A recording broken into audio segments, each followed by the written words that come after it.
questions following up. So let me turn it over to Victoria, who is also with Los Altos Hills County Fire District. I'm Emergency Services Manager, part-time employee, retired from Santa Clara County Fire after the Camp Fire in 2018, December of 2018. Was picked up by the fire district probably about that summer of 19. And Victoria joined us as a analyst and CERT coordinator or manager. So let me let her introduce herself, and then we'll follow up with Marcia and then Eugenia. Thank you. Thanks, Denise. Good evening, everybody. My name is Victoria Beebe. I am assisting Denise with some of these wildfire evacuation preparedness workshops. Really great information. Look forward to being with you guys and supporting you along the way to hopefully at some point be a FireWise community. I currently help run the CERT program, which I will shamelessly do a PSA right now. If you're interested in being prepared and helping your community, I'm your girl to hit up for questions. So I'll be kind of moderating and running the chat. So hit me up with questions and enjoy. Hi, everyone. I'm Marcia Hovey. I'm the emergency manager for the town of Los Altos Hills. So you've got both the fire department perspective and the local government perspective in this presentation. And I'll be talking a little bit more at the end at other resources that the town has for you. Eugenia, could I just jump on really quick? We have Battalion Chief Art Tomasetti also. Yes, if I can just have him jump on really quick and say hello. He'll be representing, he's a B-Shift Battalion Chief for Santa Clara County Fire. So he'll be on for at least the beginning portion of this to answer any questions you might have specifically for County Fire or about your area in particular. So Art, would you mind, or Chief Tomasetti? Maybe he's on, maybe he's monitoring. Let's see. Oh, there he is. There he is. Can you say hi really quick?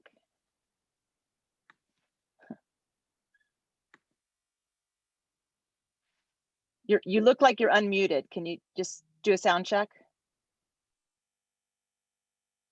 Yeah. There you go. No. No. Okay, well, we'll let Eugenia do her stuff, and then we'll do a sound check when we have a question for Chief Tomasetti. We'll see if we can get to that. Thank you. Well, that's going to lead Eugenia. to an interesting question and answer. So I'm Eugenia Rendler. I'm the Managing Director at Santa Clara County Fire Safe Council, and we're a nonprofit. And most of you have probably heard of us. A lot of you have already seen the recording that we did of this presentation last year. And really glad to be here, sharing more information, getting in front of another group of people. Obviously, a bunch of you know each other because you've been chit-chatting, so that's wonderful. So typically this is given in person, like Denise said. So it can be a little bit unusual when we do some of the workbook exercises, and we're just going to do the best that we can so that you get the gist of why it's in hard copy, why we chit chat with our neighbors, exchange of information. And thank you for all of you for putting your addresses in the chat. That's one of the things that's key about this, because it's not just a download of information. It's a workshop, and we're collaborating and brainstorming and figuring out how you all can help each other. So that's the goal today. We're going to do our best to collaborate electronically. And then hopefully as the summer goes by and things loosen up and our tiers go down, we might be able to do a recap, some kind of hybrid in person, and get a little bit more of the effect here for.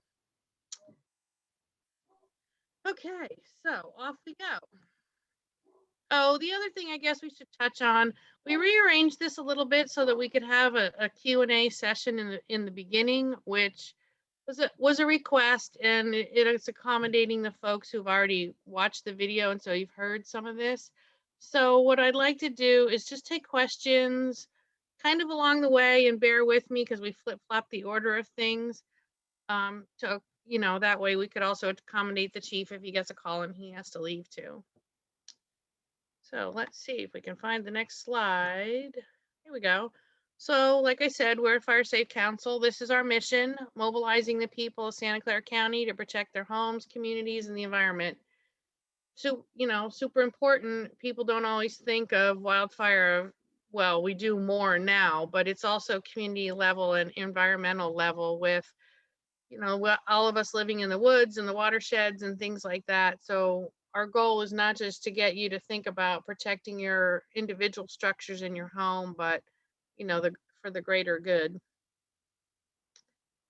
And I like to start these out with a video. And if you're one of those people that already jumps around on YouTube, you've probably seen half a dozen of these, but not everyone's looked at this. So just bear with me on a short video, and we will then go to maps and discuss things.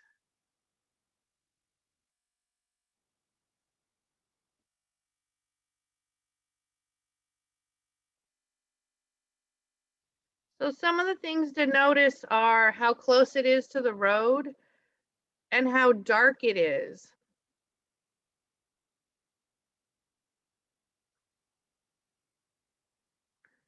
It's almost like he's driving in the fog.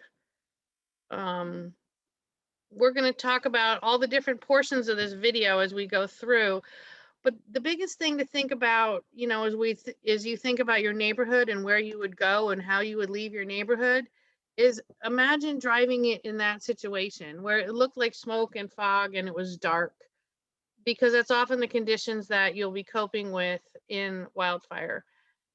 Even during the daylight, it could be that dark because of, you know, the behavior of the fire and the smoke and the particles that have gotten into the, you know, into the air, depending on which way the wind's blowing and how the fire's behaving. So most of you should be able to find yourself on this map. I just, you know, picked a point right in the middle of your neighborhood here. And one of the main goals is knowing your roads in your neighborhood. We, you know, as people, we tend to be creatures of habit. We come in and out the same way. You can drive it in your sleep, that kind of thing. You want to have alternatives also in your mental map, so that if you had to leave your neighborhood and one of the roads you wanted to use wasn't available, you would have a secondary or, you know, tertiary way to get out. So one time when you're headed home or you're headed out somewhere and you've got 10 extra minutes, take a different route out of the neighborhood. I know that a bunch of these are cul-de-sacs, which is a common challenge in the WUI. You know, you've got they just go down and end. But see where they go, see which ones are not viable. So you should know, you know, which courts don't work in this lane down here that doesn't work, and what the other alternatives are for getting out. And in this situation, you guys don't have a ton of other alternatives. You have to all end up on this Matadero Creek Lane. So that's one. Eugenia, this is Amy Scribner. Just really quickly, you don't have the right neighborhood for us, just to let you know. If you go just go straight up, and there's Paseo del Roble right at the top there off of Page Mill Road. That's our neighborhood in that section up there. Okay, so is there anybody on the Matadero Creek Lane? I don't think so. Okay, well, that's okay. And we do have two exits. Paseo del Roble is a horseshoe that hits Page Mill Road in two places. Well, that's good. That was a picture, not an interactive map, so you're gonna have to give me a chance to pivot here. Do we have any questions so far that we can help you with? And do you all have a copy of your workbook printed? Because we're gonna use that in a little while. Nothing in the chat. All right. I'm just gonna switch my screen share here to a live map instead.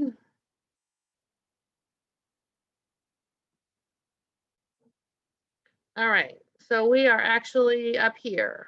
Thank you for the help, Amy. I appreciate it. Sure. Well, that's great, because now we can talk about, you have two lanes, you have two ways out, which is something that's really important that you need to know. And one of the things that's deceptive about this is you don't always know what the slope is when you are looking at your maps. So one thing to consider as you're exploring your neighborhood and looking for alternate ways that you want to just really have them committed to memory, you don't want to need your GPS and that kind of thing, is whether these are going up and down, because that'll affect fire behavior and it'll affect the routes that are chosen at the time evacuation warnings are put out and evacuation orders are put out. So I'm glad to hear that you've got multiple ways out here, and you may or may not realize that we do a lot of work on Page Mill Road on the sides of the road to keep it wide enough so that if there was a wildfire in a lot of this wooded area, that the roadway would remain cool enough to get out. We call them either escape routes or fuel breaks, depending on the width and the amount of vegetation that's been removed. But one of the main goals of those is to keep the roadways cooler and to keep things up from above the roadway so that if it was on fire, it couldn't fall in and block the roadway. So as your neighborhood moves forward in some of its planning, those will be things that we want to talk about. Victoria already mentioned the Firewise community, and that's another, way that we use to band people together and set common goals and things. But for example, on this little section, you can see that the tree canopy completely closes over the road. So a couple of things there, we want to make sure those would be healthy trees. We want to make sure that they're all limbed up away from the roadway, so much lower chance of things catching on fire from a cigarette thrown out the window or a trailer dragging chains. So these would be things to consider as you're building your own evacuation route. And we have a worksheet later that we're going to touch on that to see what it would look like, so that you've got a couple of routes already figured out of how you would get out of the area. And where do all these little side streets go? These are the kinds of things that you want to know. If you were to get down here and you can't get out, or you were to get down here and you're not able to evacuate in this direction on Page Mill, do you know how to use Alexis to get somewhere else? These are the kinds of things that you want to explore and answer, and then we'll put together on your worksheets. Okay, so we're gonna have to toggle back and forth with the meetings here. Hey, Jenny, I'm going to do a quick check with our Chief Tomasetti, see if he got audio. Okay. Can you hear me? We can. Oh, You're good. the best. Thank you. All right. Thank you for I'm not gonna coming. touch anything. Really, yeah, let me introduce again. We have Battalion Chief Art Tomasetti. He's assigned to B shift at El Monte Station. Art, if you want to or Chief Tomasetti, if you want to say hi really quick. Hello, my name's Art Tomasetti, Battalion Chief, El Monte B shift. Excuse the noise in the background. We have 2 calls going on right now in the El Monte area, so I have to be monitoring while that's going on. But thank you for having me, and I look forward to working with everybody to help the mitigation process of wildland fires. Thank you so much. Okay.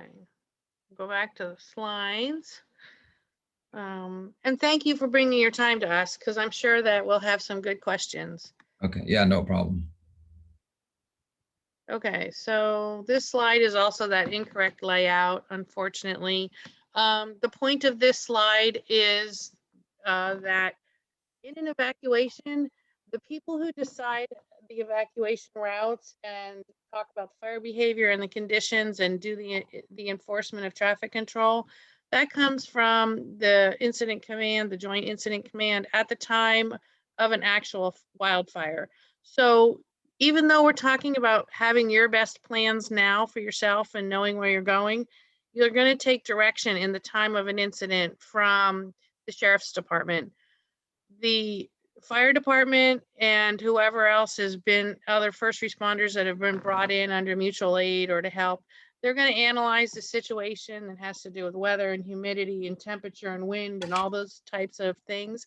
And they're going to figure out, make their best experienced, educated guess on the best way to get people out safely and when you should leave. So then that's going to be where the people's directions that you follow, who puts in traffic control and things. So that's another reason that we want you to have multiple ways out of your neighborhood, because fire could change and it could move, and you're all on a lot of slopes in this area in the foothills. So that also affects, you know, how things will act. And then this leads to, you know, check in with your local information. I know Los Altos Hills does a lot of planning. They've updated their CWPP annex, and they're, you know, now we're starting to use Zone Haven. They're bringing in GIS practices. So you're going to see the website get new things and get new information. So you should be familiar with your local information and what the local plan is as it changes. So come back and visit the website for Los Altos Hills periodically as you update your plan and keep your own individual evacuation plan up to date. These are some of the key things that, you know, we touched on some of these. You need to have 2 ways out, which Amy has thankfully told us is a possibility for most of you. Pretend that you're driving at night or in heavy smoke, you know. And the other thing that you need to think about in an evacuation is you're in shock.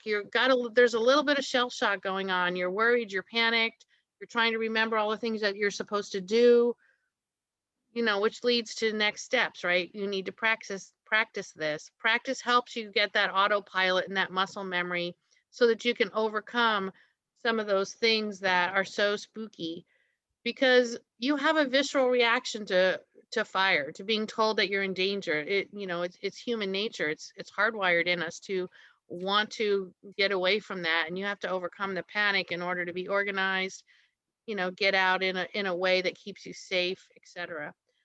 And practice the areas without your GPS. You are not going to have the opportunity to necessarily use it. Your phone battery might be dead. You might have forgotten the charging cord. The infrastructure could be affected by the wildfire. Like, you know, it burned down tons of cell towers in Big Basin. So even if your individual device is working, it may not have the support and the signal that it needs to get you information. So those are the kinds of things that you want to be able to do automatically without having to rely on too many extra aids to get out of your neighborhood. And then, of course, in Los Altos Hills, they have an exciting option to put together an evacuation drill. So they've done this once before with Saddle Mountain as they're proceeding towards their Firewise recognition. It's a great idea for this neighborhood too, to do that. So Victoria and Denise can help you organize, you know, if you'd like to run through what an evacuation would look like. They even used Nixle and the reverse 911 type system to activate everybody and get it rolling along. So Denise, is this where you want to do some question and answer about the neighborhood? Because otherwise we're just going to start diving into the ready, set, go portion. Yeah, let's see if anybody has a quick specific question about it. Any concerns that are, we can take side time on if it's really involved, but if it's something that's pretty direct with the map, and if you can unmute if you have a question, or raise your hand and then unmute, whichever way is easier for you. Otherwise, we'll just go through and do some more stuff because there'll be questions that may come up along the way. Sounds like we can move on. Okay, wonderful.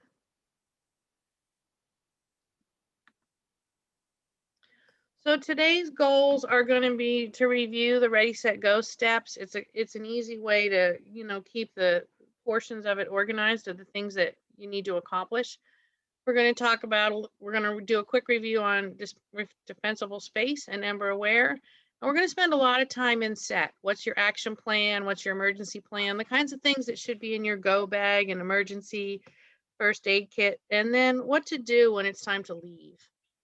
And at the end, or intermittently, whatever fits best for our pattern here. I know in Zoom it's a little hard to jump in intermittently, but we'll wait. We'll have question and answers opportunities. All those what if things, either jot them down or throw them out in the chat, and we'll get to all those as we go through the presentation. Okay, the first thing is, what is the WUI? WUI stands for the Wildland Urban Interface, and we get wildland and wildfire tangled up because they're similar words. but WUI is wildland urban interface. It basically means you decided to live in the woods.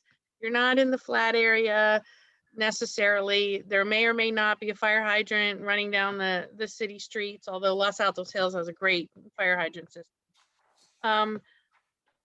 But you're on a slope, you're more wooded, you've got, you know, more land and brush and things like that that could burn during a wildfire. And we can see in our area, you know, a lot of the county on either edge of our Santa Clara County is the wildland urban interface. Now, there's two things about the wildland urban interface that Los Altos Hills needs to know. There's the legal definition, if you will, and there's also the idea of what wildland urban interface is in the geography on the ground. So wildland urban interface, you know, as the land, as the geography, you guys fit that definition. It's wooded, there's slopes, you know, those kinds of things. A wildfire could move through your town. Legally, Los Altos Hills is pursuing designation of wildland urban interface, and that comes with some code changes and things that are designed to make the town safer, building materials, types of roofs, things like that. So when you think of being in the WUI, you're going to hear a couple different things. You may see different things published on your website that tell you you're not in the WUI, you are in the WUI. Just realize that there's two definitions out there. There's this functional definition of living where it's wooded versus the legal definition, which is going to actually probably be shifting in your town, 21, 22. So it's coming to you. And Marcia, feel free to jump in if you've got more information there than I do. All I know is that we were in the WUI and then the council voted us out of the WUI, and we don't think that's a good idea, so we're pushing to put it back. Right. I think it has to do with insurance premiums, but it also has to do with funding for mitigation to keep everyone safe and keep brush and things cleared. And so it may cost a little more for insurance, but it's going to keep the area more safe. Right, and building codes are also part of it. What building codes are adopted? Okay, great, thank you. Here we go. Defensible space review.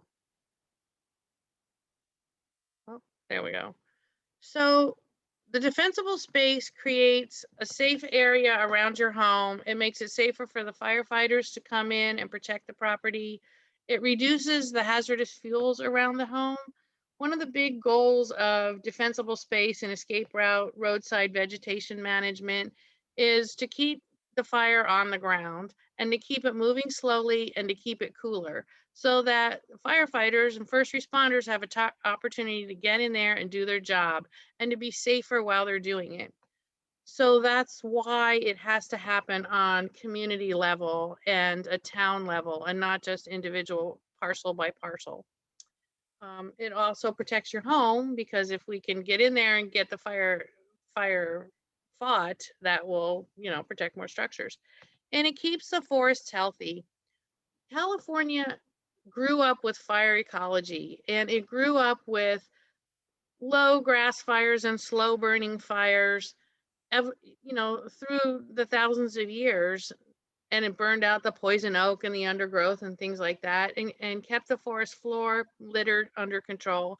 And then people moved in and we said, we want to live out there. And of course, we don't want things to burn while we're living there. So we've suppressed those. That is that natural 8 to 20 year cycle of fire that kind of takes out the garbage, if you will. It cleans up the litter and things. So now we have to do that. We have to go through and do the defensible space work that would have occurred naturally with fire ecology. So we're going to talk about what that looks like. Let me go back one second here. So these are the 5 zones. Actually there's, you know, the 4th zone out here, 200 feet isn't officially adopted by all the different fire agencies, but we're discovering it's important. The first 3 zones, you've seen these are in your Ember Aware brochure that came out to you when you signed up for this. It came out in the same email attachment as the workbook. The first zone right near the house, that's the one we want it to be the gray zone and no organic material, no plantings. And that's actually going to be changing in the code in the state on July 1st. So you're actually going to need to not have any organic wood chips and things. You need to plan for hardscaping. That's where you put in, you know, your bird bath, your cobblestones, your stone pathway, things like that. The broken ceramic pot garden, whatever it needs to be that you kind of construct right next to the house. And if you think about embers blowing and embers moving around, imagine a campfire where a log pops and it throws those embers up in the air. Now imagine that on a huge scale. When those embers blow up against your structure and into your property, what do they land on? And are they going to go out or are they going to ignite something? So basically your 5-foot zone, we don't want any tinder near your structure. That's the goal of that zone. And then we continue out, you know, into the 30-foot and the 100-foot, and we're keeping the fuels low. We're keeping the fuels separated by vertical separation and horizontal separation. You can see there's less trees here. You can see there's short trees, don't touch the tall trees, things like that. And again, we've got, you know, we sent out a checklist and we sent out, you know, brochures with pictures. So we're not, you know, completely doing defensible space here. We tried to give you lots of material and you're free to ask us questions too. So embers are firebrands. They can be carried a mile or more. In the crazy Santa Rosa winds that were, you know, gusting up to 60 and 70 miles an hour, they actually carried 5 miles and were still lit, which is a concern in the area where you are because you've got the Santa Cruz Mountains to your west. And if that is on fire, those embers could theoretically blow down into where the areas where you are. So, Excuse me just a minute. Yep. You were referring to various materials that were mailed out to us. I don't believe that we received any of those. The only thing we got was the workbook. okay. Well, then we will remedy that because I forwarded things along. I apologize for that.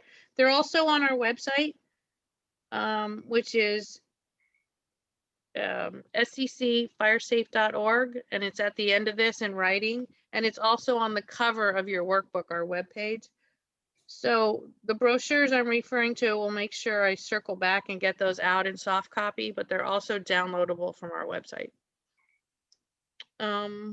Eugenia, really quick, Amy has a question. Amy, I'll let you go ahead and ask your question. Yes, please. Okay, thanks. Eugenia, when you mentioned about the 5-foot zone, you said on July 1st, the law is going to be changed for that. Does that mean that existing houses have to get rid of all the vegetation around the 5 feet area in the 5-foot area, or will that just be for new construction? No, that's a change that will include existing homes, existing structures. So if you've got a detached garage, it's going to apply. So that means, oh, wow, that's a lot. So our existing house. So our existing house, we have to go around and take all vegetation out that's next to the house within the 5-foot area. Right. So Wow. this is an example of one of those WUI situations. Yeah. Technically, until you guys are WUI, it doesn't apply, but it will apply when Los Altos Hills, you know, re-adds the WUI designation to you. And there's a lot of fire science that supports that. They study after, you know, these big catastrophic fires, actually all fires, but we especially learn in some of the recent fires that have happened. And homes that really have maintained that 5-foot zone as a gray zone and non-combustible zone had much better chances of survival. And so that's why it's become so much more important. And the Senate bill has actually been able to move through. And the flyer that's going to be coming out with the chipping program, the March flyer is actually going to have the code number and that kind of thing in it. So if you're one of the folks that likes to look up the new stuff and see it in writing, it will be in there. We will have it. And my email is at the end of this. If you want it before you get your chipping flyer next month, feel free to email me. You know, because I've got a bunch of those. But yeah, it's coming, and existing homes will have to clear their 5-foot zone as well. So we don't want the wisteria, crawling up the side of the house, no ivy that's, sneaking around the porch, that kind of thing. Because even healthy green plants will dry out and they will burn. It'll take longer. So maybe it doesn't burn in the first 10 minutes or 15 minutes when the ember comes on it. But as the flame front moves closer and it pre-warms and preheats the air and all those things growing near your house, they'll dry out. They'll become fuel at some point. So that's why we don't want anything that close to your structure. That was a great question. Anyone else? Well, actually, you know what? I have one more question, and I Okay. don't know if you're going to address it this time, but you did in the last video that we watched for Saddle Mountain. Is you mentioned that when bushes start on fire, they can burn 3 times their height. But Yep. then you mentioned that rosemary happens to be very much filled with oil or something. Yep. So it can burn 5 times the height. Right. And so I was wondering if there's, because our house in particular, is just, surrounded by rosemary. And I know a lot of other houses are too. Are there other plants like that also that are very commonly planted in this area that you know of that are filled with this oil or whatever you said it was that can cause them to burn higher than other plants or bushes? There are, and I do have a list, and off the top of my head, it's not, another example isn't jumping out, but any plant that is very sappy or very oily tends to burn hotter, and it tends to burn taller, the way that rosemary, So when you touch the rosemary leaves and they're really scented, you're getting the oils onto your hands. So you can kind of tell. Eugenia, prolific, the Scotch Thank you. broom and junipers. Yes, right. Almost all types of junipers, especially the cypresses, Yeah. because they're already tall. Yep. Thanks. So, and those are so flammable and such a challenge that Morgan Hill in 2019 put in a part of their code, their vegetation information. You can't have those on your property at all. In 2019, Morgan Hill had everybody tear them out. So that gives you some indication of the flammability of those plants. I have a question. Sure. This is Marilyn Fogel on Robo Blanco. In the past, we have been advised to plant trees in the house to mitigate the intensity of the heat. In other words, to plant trees for shade to reduce our electricity consumption. Okay, we're going to talk about those a little bit. And now we're asked to remove the trees if they are close to the house. So we're having conflicting priorities. Right, it's true. And we've learned things in the last, 5 years of severe fire behavior that we didn't necessarily know at the time we said plant trees for shade. But there is ways to mitigate the trees on your property. For example, you want to have them limbed up. And let's see if this is on the next slide. Jump to it. Yeah, we'll just do your question really quickly. One of the things, this is in one of the handouts that didn't get to you, so we'll make sure those get to you. One of the things that you want to do with trees is you want to have vertical spacing between whatever's growing below them, or if they're near your house, between the roof of your house and their lowest limbs. So that was one of the things that Amy was referring to when I was from the other video about the 3 to 5 times the height of the plant. So let's imagine that we've got a small rosemary that's 2 feet high, growing under, maybe an oak tree on your property. You want to make sure that if that 2-foot rosemary catches on fire and those flame lengths are 10 feet high, 5 times our 2 feet, that the lowest limbs of your tree are not within reach of that 10-foot flame height. So you're creating vertical space between the plants. So if something on the ground catches on fire, it won't reach into the crown of your tree. So we're not asking you to create a moonscape. We're not asking you to remove all your vegetation, because that does keep things cooler and it does help the fire move slower. And the shade is great for a ton of other reasons. And plants give us, cleaner air and all those types of things. what we want to concentrate on is the horizontal spacing, so things not planted too close together, and the vertical spacing, so if one thing were on fire, the flames couldn't lick up into the next thing, like a ladder would be, you know. That's going to be the recommendation on your trees. Now, adding to that, depending on where they are on your property, you want to make sure that you're trimmed at least 10 to 15 feet away from any chimneys, and you don't want your tree limbs to actually be touching your house, because if the tree does catch on fire, you don't want it to wick into the structure. So you do want to maintain that vertical spacing, just as if the house was another tree, or excuse me, the horizontal spacing, so that your tree limbs aren't touching and overhanging your home. Does that help? And the other thing that's coming as soon as the COVID tiers loosen up a little bit, we'll be reintroducing our home ignition zone inspections. And so we can actually send an assessor out and walk the property with you and give you specific examples that have to do with your property.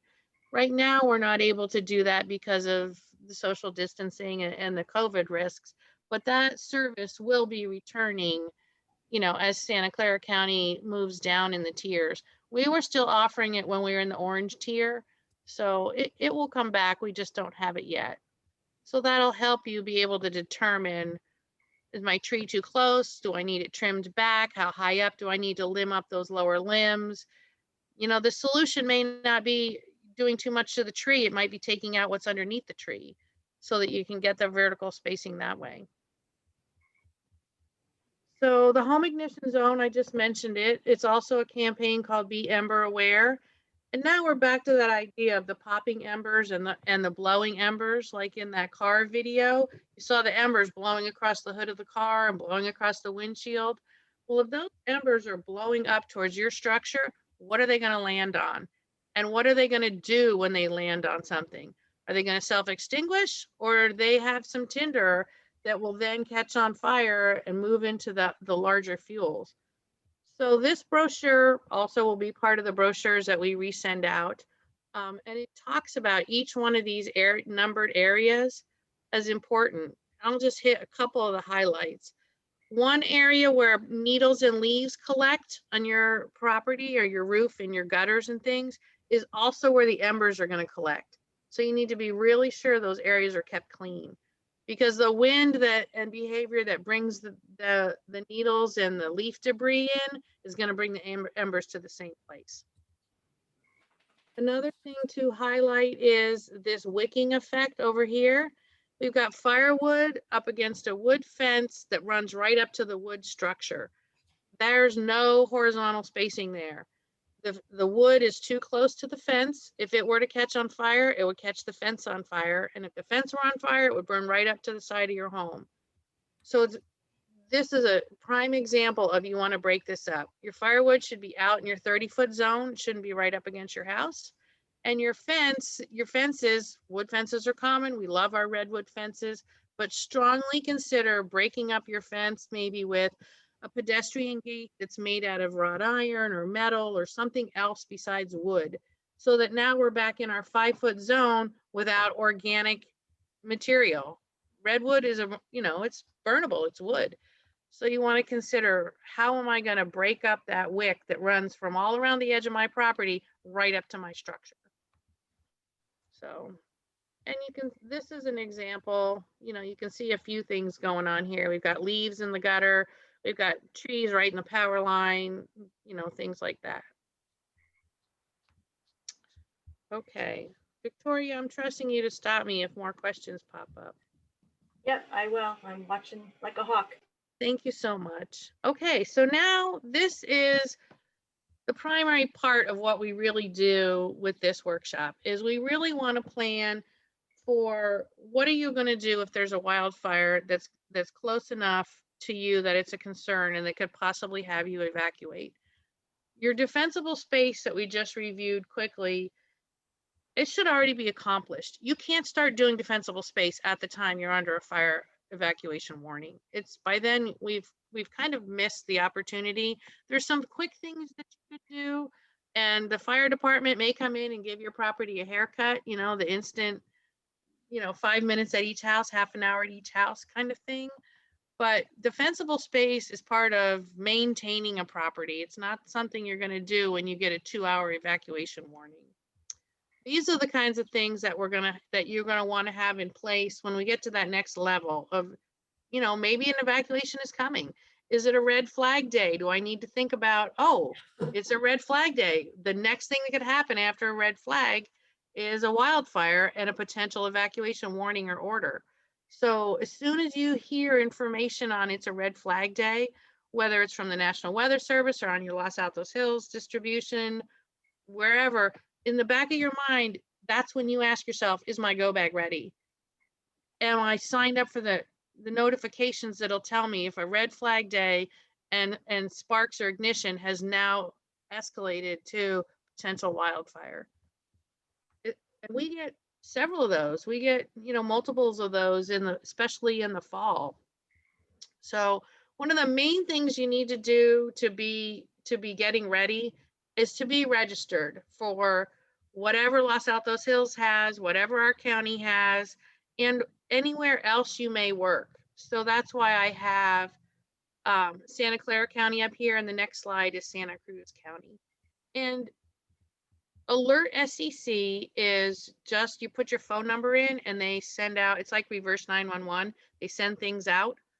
Ready SCC is a phone app. So if you have room on your smartphone, you can actually download this app and it will have the National Weather Service red flag warnings come in. It will have, you can electronically store a copy of your evacuation plan. It walks you through these different portions of the app, walk you through putting together a plan. The other thing that it will have is during an evacuation, it'll have whether it's a warning or an order, and it will also have where the shelters are for the area and where to drop your pets off for the area. So if you have a phone that has room for another app on it, I really recommend this app. It's a bit slow to load when you first open it because it's got so much stuff packed in the background and so many images, but it gives a ton of good information. But at the very least, you should be signed up for the alert system so that you're getting a notification message if an evacuation warning comes out. And you have room for multiple addresses if you create an account and log in. So you can put your sister's address, your kid's address, your work address. That way if there's alerts for different areas for things where you're part of somebody's plan to evacuate, you'll get a heads up that their area their address is now under a warning.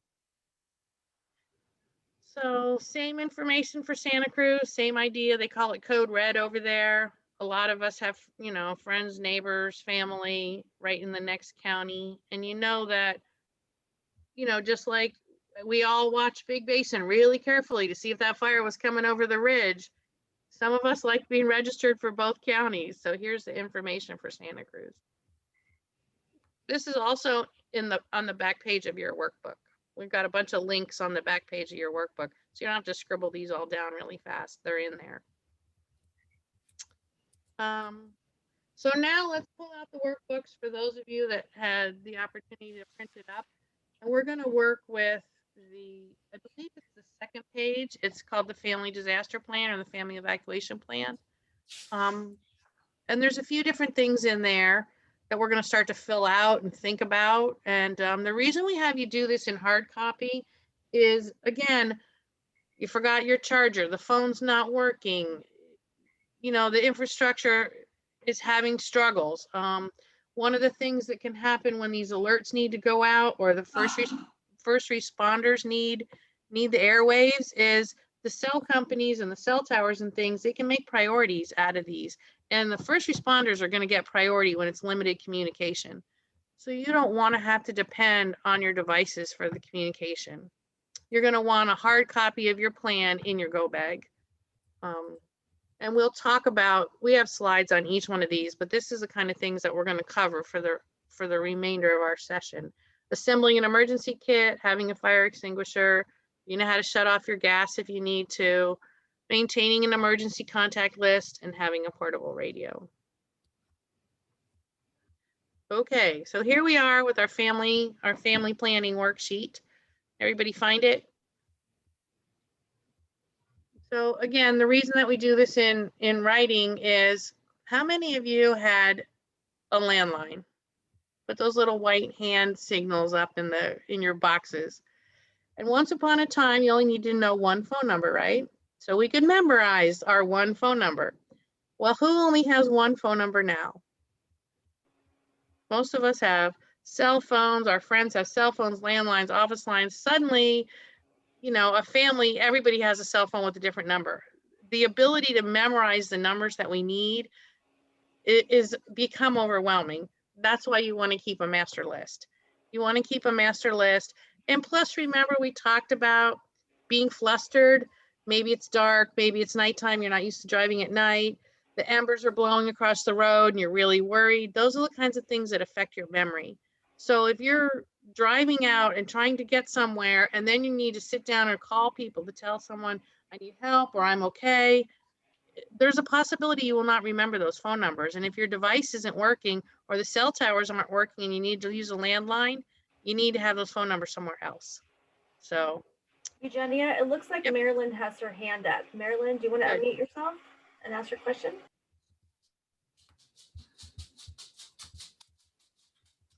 Yeah. Victoria, I think No, Eugenia just said, I was just raising my Yeah. hand for her question. Okay, But great. but as long as I'm on, just have one quick, can we use the same stuff that we have for our earthquake? Just take all that, Absolutely. okay.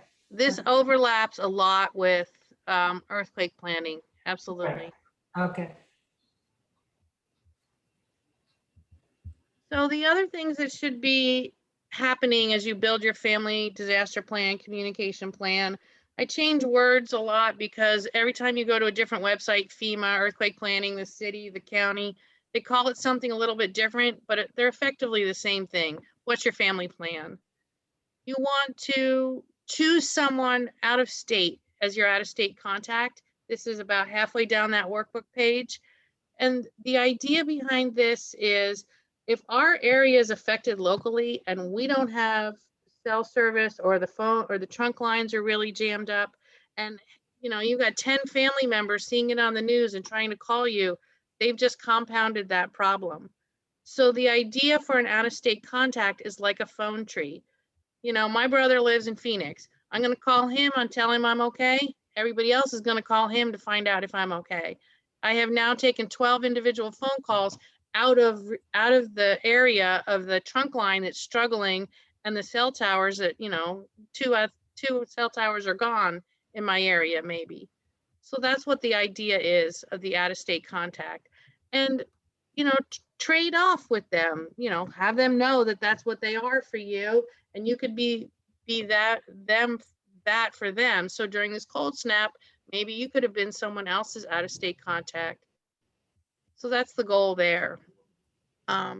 You really want to make sure children know their names as soon as they're old enough to have memorized full names, parents' full names. We talked about writing down, updating your contact list and phone numbers. And here's this one's key. Do you know that you can access your cell phone voicemail from a landline? You want to add this to that handwritten list. When you hold down the one, most cell companies pre-program the speed dial for you hold down the one and zoom, and you go to your voicemail, it automatically keys in your password and you're in there and you don't even realize that they've done that. Well, that's an automated feature on a cell phone, but you can call that phone number from a landline, and you can put in your phone number and your password and get to your messages. So you should have that information somewhere else than in your cell phone, because now we're back to that same thing. We don't have cell service, but you still may want to get to your messages. The other reason that you want to do that is because you can use your cell phone greeting as a tool. You can get in there and change your outgoing greeting and tell people, I'm safe, I'm evacuated to such and such an area, I'm at so-and-so's house, I'm in the Red Cross shelter at blah, blah, blah. That takes a load off the first responders, and it takes a load off the entire Red Cross system, where they've got those, you know, how do I find people, the missing people boards and things. if your outgoing greeting tells people, your family and your friends, where you are, they're not going to report you missing. And so that is one less thing that crisis workers need to take care of. So that your phone voicemail is an excellent tool for ingoing and outgoing information. The next thing on your list is your meeting locations. And you want to have 2 meeting locations, and you want one's right in your neighborhood. So the grease fire happened in the kitchen, and you're going to the next door neighbors to call 911, or you're meeting down at the end of the block. And then the other meeting location needs to be out of the neighborhood. We're all going to meet down at the Safeway, or, you know, somewhere not too far away, but out of the neighborhood and out of the danger zone. So that if your family members are separated, coming home from work, coming home from school, coming home from, you know, out to lunch, and they can't get home, you've got a secondary meeting location that's out of the neighborhood. So that's why there's room for 2 of those. And that's why we recommend one of them being local. You know, my personal evacuation plan for my family is if there's a fire in my house, we meet down the block at my neighbor's. I want to be able to count heads. 6 of us live in my house. I want to be able to count heads, who ran out the side door, who ran out the back door, and who made it out the front door. And then if the neighborhood has a problem, we will all leave to our secondary location. But I don't want to be on a wild goose chase asking the firefighters and first responders or the police to go find someone who got out of my house safely. That endangers them, and it wastes time. So you want your one location is, you know, somewhere nearby, so you can do a head count, see who's missing, see who needs help, and see who's not. And then practice. The last bullet, we touched on this earlier in the Q&A. Meet with your family, go over your plan, make sure everybody has a copy of it. If you have any friends or neighbors that are going to be part of your plan and part of helping you, make sure they have a copy of it. If you ask kids, especially, what are you going to do if there's a fire? You get these wild stories that feel like you're part of a TV script. I'm going to break my bedroom window and jump out the bedroom window. And wait a minute, the fire was on the kitchen stove. You could have just got out the back door. You don't need to be jumping out broken glass windows. So this is why you want to actually go over the plan with each other, so that you know, if I go out the back door, I'm going to then go, you know, down the driveway through the pedestrian gate, and I'll meet you across the street at so-and-so's house. Because you may have thought about it in your head, but if you haven't communicated and practiced, the next person doesn't know what your plan is. So it feels like a minor detail until you actually have to do it, and now it's not a minor detail, it's important. So that's why we put those plans in paper. I have soft copies of some of you have already been emailed, but print it out and put it in your go bag after you've filled it out, and share it. All right, I've mentioned go bags a couple of times. This is also something that you cannot do once you get the evacuation order. You want to have thought about this and done this in advance. A go bag is just like what it sounds. You get the reverse 911 call, the alert SCC call, Nixle, whatever, however you get notified, and it says you have 1 hour to leave your house. Don't panic, because you've already got your go bag packed. You already know what you're going to do. You already have your family plan written down. So now we're going to build your go bag so that you don't have to rush around trying to figure out, what am I supposed to put in there? The recommendation is 3 days supply of food and water. Of course, this is going to be things that aren't perishable, so they can just live in your go bag. And water is per person. You know, we're supposed to drink 8 ounce glasses a day. So you need to plan ahead, because that much water is kind of heavy. And then if you have pets, you need to plan water for the pets as well. So this might be something that can easily is kept near the front door, the front closet, somewhere around there. They can be easily loaded in the car. Maybe your cases of water are kept next to your car in the garage, because yeah, you're not going to be carrying around a gallon of water weighs 8 pounds. This isn't going to be something you're just carrying around easily. So you need to plan ahead a little bit to actually have that much water. Hopefully you won't need it. But after the Loma fire in 2016, the mudslides that happened after that blocked up Highway 17, some of those people got trapped in a hot summer day at over 90-degree heat for about 4 hours on the freeway. So if your water had been in your car with you, even though it wasn't a wildfire problem, it's, you know, it still would have been able to help you in a situation. So you may want to consider having part of your water stash in your car anyway. Well, 4 gallons of water at 8 pounds each change your gas mileage? Maybe a little bit, but you'll be less unhappy if you get caught with any kind of emergency, even if it's minor, like a flat tire, to have water. Your evacuation map and your contact list, the one we just made out of your workbook, your family plan, needs to have an updated photocopy in your go bag. A million reasons. Maybe you drop your phone, maybe you got wet. You know, whatever it is, you forgot the copy that you keep in your bedside table. You have the extra copy in your go bag. Prescriptions and eyeglasses, super important. When you get your eyeglasses replaced next time, take the old pair, put them in your go bag. Prescriptions, you want hard copies of your prescriptions. One of the things that happened up in Paradise is they lost so much infrastructure that even when the drugstores could get open, the databases and the electricity weren't available. If you can't tell the pharmacist what prescription you need, he can't dispense it. He or she can't dispense it. You need to have current prescription copies, hard copy, in your go bag, so that you can get emergency prescriptions when you are out of town or when there's no power and CVS can't pull up its database. Extra keys, credit cards, you want some cash. If the power's out, the credit cards aren't going to work either. And cash should be small bills.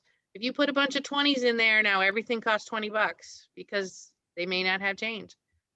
Copies of important documents, your insurance agent's phone number, those kinds of things.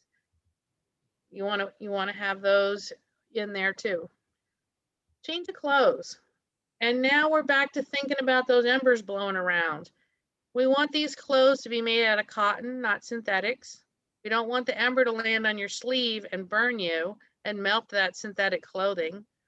And you want it to be long sleeves, long pants, comfortable pair of sneakers, or whatever kind of comfortable shoe in there. It's important if you have to spend the night at a shelter, or if your evacuation takes a while and you're in your car for a bit, those kinds of things. You want to have a sturdy set of clothes to be able to use. Flashlight, these are the obvious ones. You've heard them on earthquake, you've heard them everywhere. Flashlight, radio, extra batteries. If you don't already have a radio for this purpose, I recommend picking up one that can also get the weather band. You can get, not just the FM radios or the AM radios. Look for one, or maybe you're adding $20 to the price of one, but they get the National Weather Service and a couple of those other emergency bands. Sanitary supplies. These can be anything from feminine hygiene products to bleachy wipes to alcohol wipes that you may need if you're a diabetic or you do other kinds of injections or finger pricks, whatever kinds of sanitation supplies you would need. Do you need I can't even think of any other examples right now, but what you use during your daily routine. What kind of things would you want in there? And also think of it in terms of COVID. We've really had to step up hand sanitizer, things like that. So you want to make sure that you've updated your go bag. If you built your go bag before shelter in place, it's time to go visit your go bag and make sure you've got your COVID stuff in there. Got your masks, got your gloves, got your hand sanitizer, that kind of thing. Pet supplies. You're taking Muffy with you, right? You better have her stuff. And the thing that we've been told over and over again by the shelters and the evacuation places is, please bring vaccine records. They don't know who's healthy. They don't know whether they have to quarantine your pet. Please bring vaccine records and bring a picture of you and your pet. So the perfect pet evacuation would be the carrier with the animal in it and a picture of you and your pet taped on the outside, your name and address and cell phone number taped on the outside, and your vaccine records on the outside.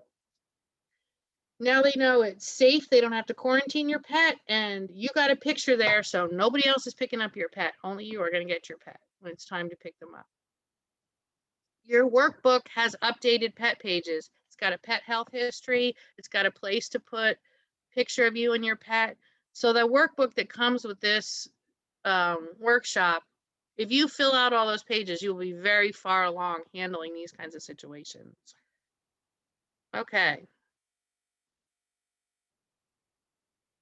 Do we need a stretch break? We're at our 1 hour mark. Does everybody need to do jumping jacks? A chair stretch break?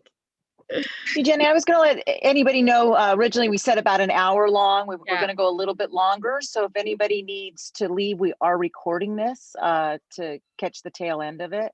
But if you need to, please stay on if you can. There's a lot of good information. Jenny had updated this presentation, so I wanted you to get the benefit of the new updates. Thanks. Yep, sure. So you'll find 2 copies of your emergency grab list in your workbook. And the goal of the emergency grab list is these are the things that can't live in your go bag. You use them all the time, but you don't want to forget them. You want to have thought about them in advance.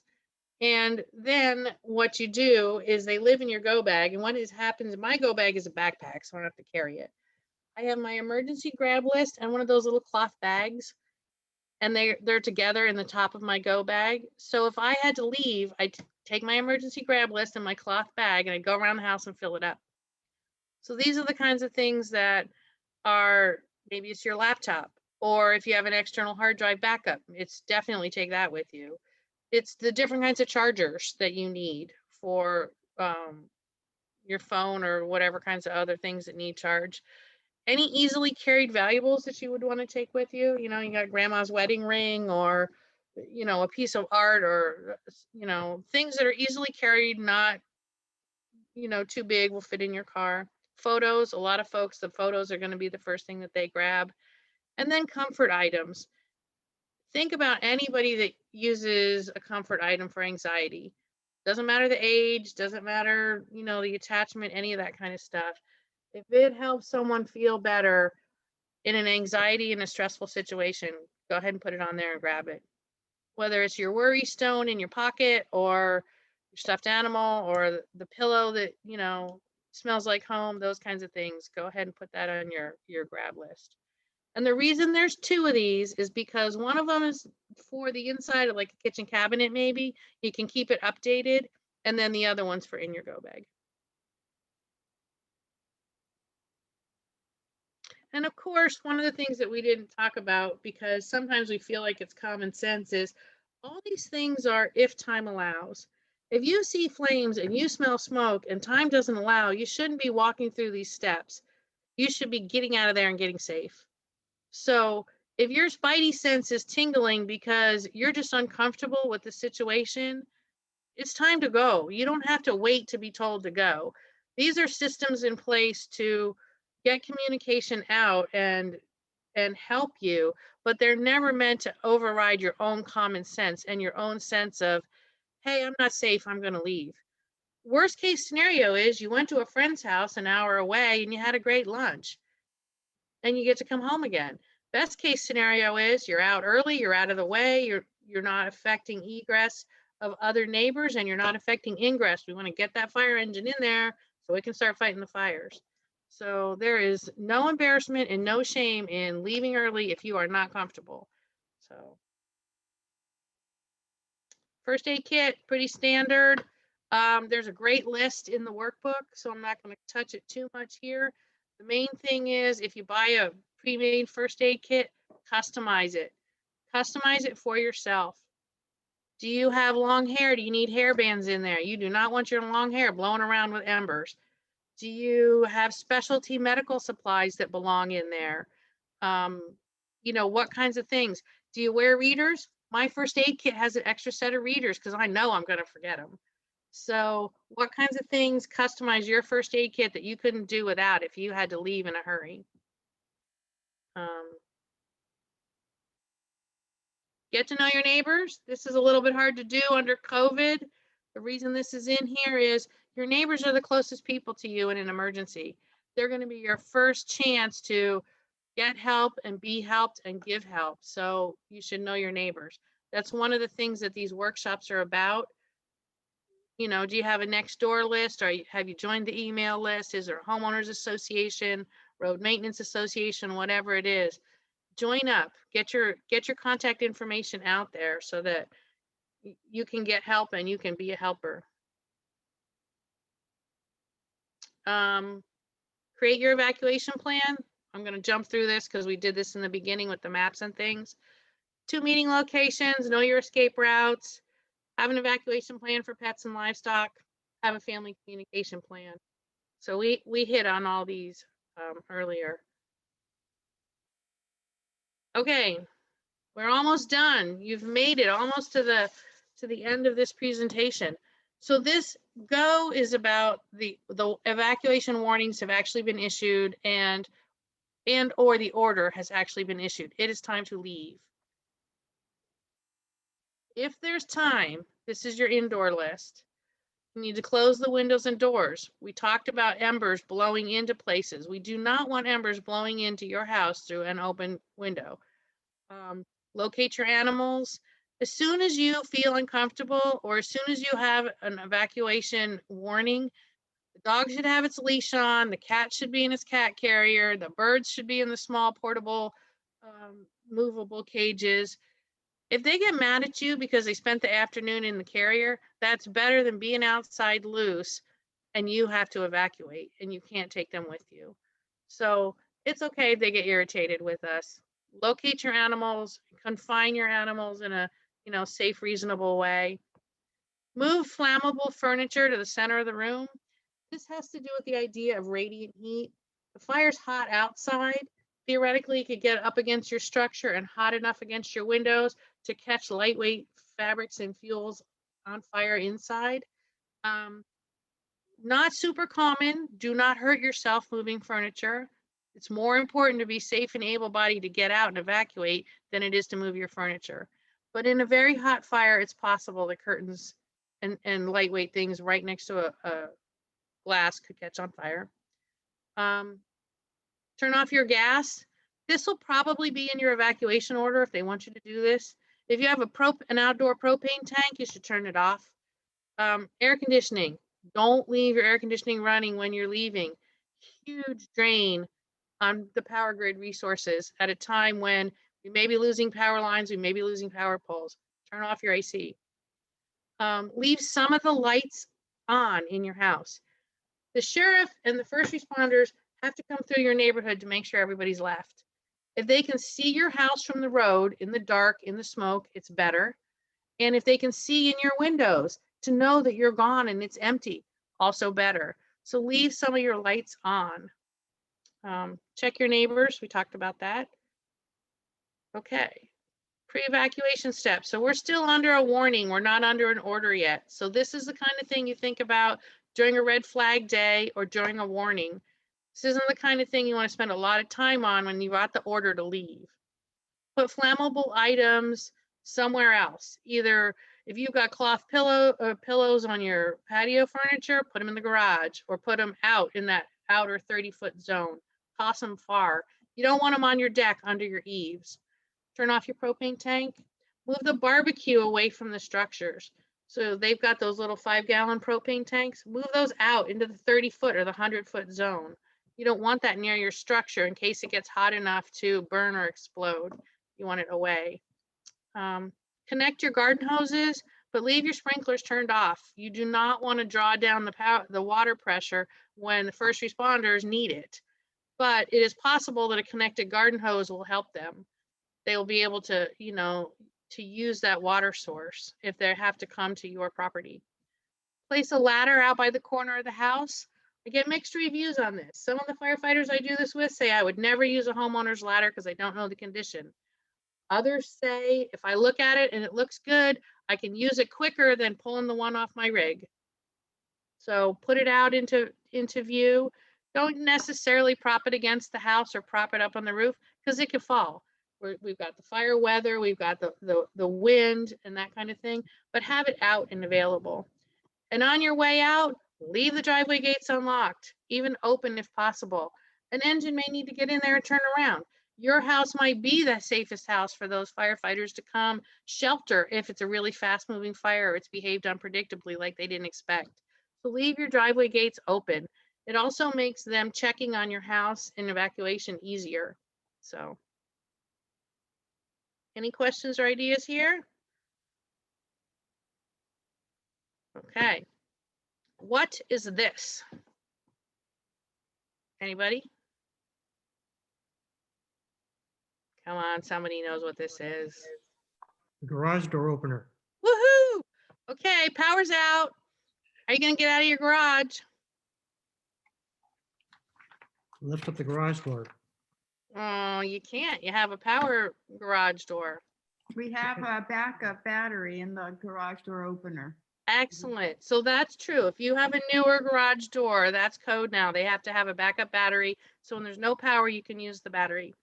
If you have an older garage door, you're going to pull down on this red rope and it disengages the locking mechanism, and then you can lift the door. Now, next question is, are you strong enough and tall enough to open your garage door? Absolutely. Okay. I bet you there's people on this call that cannot say that. No insult is intended, just things to think about. In Santa Rosa, they found people in their cars, in their garages. So let's not be those people. One solution here is, as soon as you're worried about it, red flag day, move your car out into your driveway so it's not in the garage. Another solution is, you know, get your garage door battery up to code. It's time to maybe change out that thing. If you need a step ladder to reach up and pull that rope, where's your step ladder? You know, what's your plan? You don't want to get all the way to your car, get it all the way loaded, and then be stuck in your garage. So we're just, you know, we're walking through the potential things that could happen. And okay, everybody, how much gas is in your car right now? Full tank. Good job. How much gas is in that fire engine right now? Full tank. Full tank always. You betcha. Okay, there's the expert telling us. Don't have an empty gas tank when it's time to evacuate. You want to keep your car filled up, you know, within reason. You want to keep your electric car charged up. 1/8 of a tank is not where you want to be at evacuation time. This is another red flag activity. Red flag days just means that the fire conditions are potentially very high. The next thing that might happen is you might be asked to get in your car and get out of there with your go bag. If it's a red flag day, you should go, wonder how much gas I have in my car. Wait, is my Prius all the way charged up? These are important types of things that you need to start to plan for. Okay. Now we're ready to go. We got our full tank of gas. We got out the garage door. We got our go bag and our stuff. And can you fit it all in your car? Which car are you taking? Did you change cars since you made your last go bag list? I had people do that. One of these workshops, they looked at each other and went, oh gosh, we don't have the big SUV anymore. Where are we going to put the 3 Labradors? So this is important planning stuff, right? This is part of practice. How are you going to get it all in there? In the Loma fire, there's a woman in the Santa Cruz Mountains who has 75 cockatiel parrot. You know, she's got all variety of different things. As soon as they smelled smoke, they started the plan. She has cages for almost all of them. Her sons live nearby. It takes 5 SUVs to evacuate her birds. So before there was an order, before there was any of that stuff, they had already started loading birds into travel cages and put them in the SUVs. And it was really loud in the SUVs, and the birds spent their overnight in there. But the next morning, when she got the evacuation warning, she was ready. She left. All the birds, you know, they were okay. They got saved. So can you get it all in your car? And if you can't, what's the plan? Are you dealing with walkers, wheelchairs, crutches, you know, oxygen machine? What other kinds of things are you coping with that need to be able to leave with you? When it's time to leave, quickly review your checklist. That's why it's written down, so you don't have to think about it. is your emergency kit in your vehicle. Get that go bag and that first aid kit out of the front closet or wherever you're keeping it. Cover up to protect yourself from embers. There may already be embers and ash in the air when you get the order to leave. It depends on what the weather's doing, how big the fire is. Cover your head, cover your hair, cover your hands in cotton. Cotton doesn't burn, cotton will eventually burn, but if an ember lands on cotton, it will not melt the synthetic material into your skin. So you should be in long sleeves, long pants, and cotton. And like we talked about earlier, if you feel threatened, you do not have to wait for an evacuation order. I hear time and time again from neighborhoods that they smell smoke, they can see the flames, and the first thing they do is they call the neighbor. Have you been told to leave? No, I haven't been told to leave. Well, I'm not really happy. Well, I want to wait. Well, if it crosses your mind that maybe you should leave, it's time to leave. You do not need to wait for reassurance from someone else that yes, it's time to leave. And we tend to do that. We tend to have that group think idea. So empower yourself. If you're uncomfortable, get out of there. If the worst thing that happens is you went shopping or you had lunch, that's a great day. You want it to turn out like that. So, and here we are. Here's all our nice question and answer people. So let us know how we can help you. And pat yourself on the back, you made it. You got to the end of the presentation. So we have a couple more slides for the government perspective. Denise, do you have them or do you want me to share my screen? You And can thank share you, screen. Let's Eugenia, is there that was anything great. let's do really quick, Eugenia. Is there any questions for Eugenia? Because we'll let her go Okay. if there's nothing specific, and then we'll run the last government slides and then say what we can do next if they're interested. So if there's anything for Eugenia, she can stick on if she wants, but if she wants to take off, that'll. Or for Come Chief on. Tomasetti, because we can let Yes. him go too. Either You've one. got you've got your local fire chief here for your questions. Go for it. If you have anything for either one, let's ask them, and then we'll just close off with the last government slides. Unmute yourself if you're interested. If not, well, thank you, Eugenia. Again, Fire Safe Council is a nonprofit here in Santa Clara County. Their only mission is to improve outcomes around wildland fires. So that's what this is today, is helping people prepare, doing that through education. So, and thank you, Chief Tomasetti, for sitting along and being available for questions. If we have any questions, you do have emails. I can get questions to Chief Tomasetti if there's something specific, and you can email. We'll give you emails at the end if you already have them actually, but we'll take care of that. My email is in your workbook, along with the last page has a bunch of links for different the different types of things that we covered in here, including the large animal evacuation, some of the plant references, you know, things like that, how to get the ready SEC, different types of things on the back there. Place you can order an emergency kit from if you don't want to build your own, that kind of thing.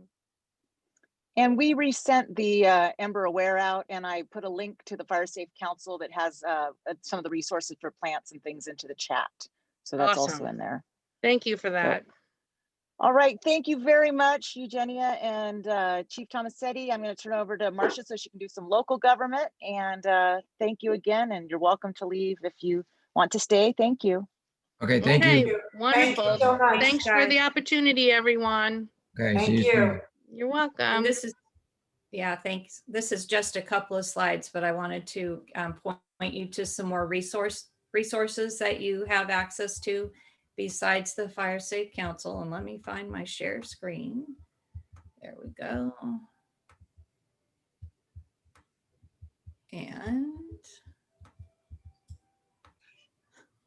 oh, my screen is so big. Okay.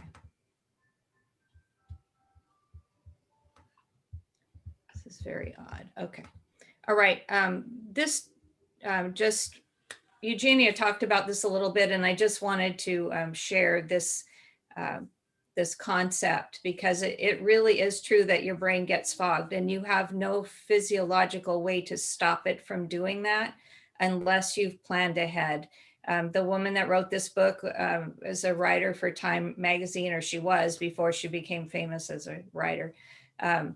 But she physiologically, she explains that when you are faced with a life-threatening situation, you go immediately into fight or flight mode, and your amygdala, it controls that.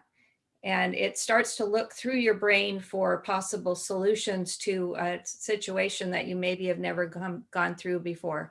So if you've asked yourself what if questions and made some decisions, your brain will will grab onto those so that you can actually make decisions faster and you won't freeze up and get yourself in trouble. This is the Los Altos Hills County Fire District website that always has information, particularly if a fire is in progress. We will be posting information. They'll post it here. The town will post it as well. You can see information on chipping, community classes and emergency preparedness classes, and how to become a CERT, which is what Victoria was talking about at the beginning. And then this is the town's website. So if you go to the town website and click on in case of emergency, there is a ton of information. You can see on the left side of the screen all about emergency preparedness on different topics. And one of the topics is wildfire. And so when you go there, it's a very long web page. This is the first part of it. The second part, there are 2 videos there. One was done by the fire district right after we had the fire or the fire scare that was happening in Santa Cruz County. And the other one I did to talk about the town's plans and again, about the alert and warning and what to expect and when to leave. So some of it is the same as what you just heard, a little bit's different. So it would be good to just listen to that when you get a chance as a refresher. I sent you this arrow that you can see for trusted information sources. I sent this document to you along with all of the other documents that you were supposed to get before this happened, and I apologize. I think it's still sitting in my draft emails, but it went out to all of you. And this trusted information sources are all of the websites, social media, and websites, Facebook and Twitter for places like the fire departments and the town and the places where you would know for sure that the information that you're being given is true, as opposed to sometimes listening to friends on Facebook or friends on nextdoor.com who may think that they know what's happening. And if they give you false information, then you're making bad decisions based on false information. So we just want to make sure that you're looking at trusted sources. And that's all I had, just so you know that there are other videos to watch if you want to. And then Denise and I we're always available if you have other questions or want to do other things. And I'll turn it back to Denise.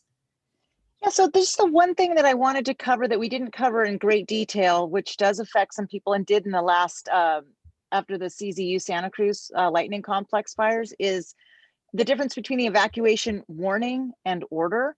One of the clarifications, and we talked about the red flag warning, and that would be issued, you'll see it on the news or through the weather service about that in our area.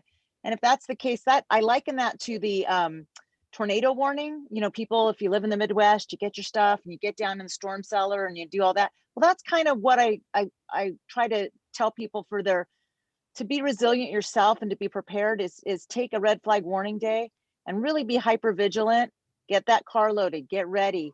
If you're someone with mobility issues or access and functional needs type things where you need a walker, wheelchair, that's the time where you need to think about making arrangements and getting out of there. Because if it goes as a fast moving fire with little or no notification direct to an order, nobody will be able to drive up and help you.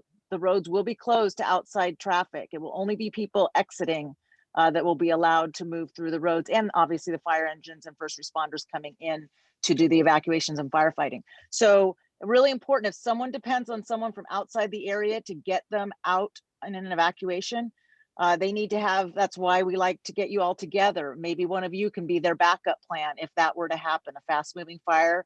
Check with the neighbors, find out who's at risk and who has those types of needs. And then from here, we'd like to invite you, we'd like to get your input on possibly doing a drill or interest in Firewise Communities, we can do that by email after the meeting. But if you have any questions about anything we've discussed tonight, please feel free to ask. And thank you again for your time.